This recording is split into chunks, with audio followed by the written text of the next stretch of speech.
We have the brand ambassador of Annapurna Spiker King, none other than Usha Bhandari. Usha, welcome. Thank you so much, Devi. Nepal volleyball league season 1 हुँदैछ कतिको उत्साहित हुनुहुन्छ एकदमै धेरै आफ्नो game भन्दा नि बढी भइरहेको छु अनि झन् एज अ ब्रान्ड एम्बेसडर हुनुहुन्छ सो झन् अझ कति धेरै उत्सुकता छ हजुरमा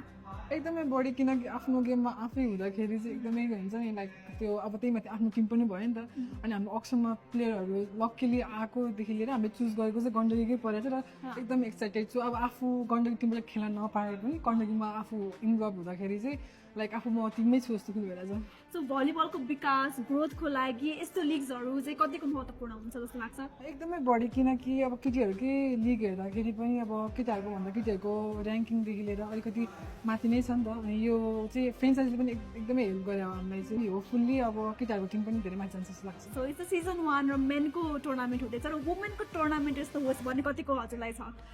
हाम्रो सिजन 2 सकिसकेको छ सिजन 3 को अब मेबी हाम्रो एसियन गेम पछि हुन्छ होला होपफुल्ली र त्यस्तै सुनिरहेको छु हुन्छ भनेर अब सबै केटाकेटी नै अगाडि बढेको चाहन्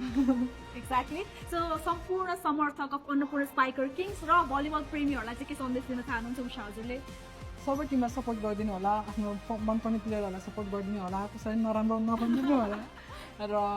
मेन चाहिँ अन्नपूर्णलाई सपोर्ट गरिदिनु होला thank you so much thank you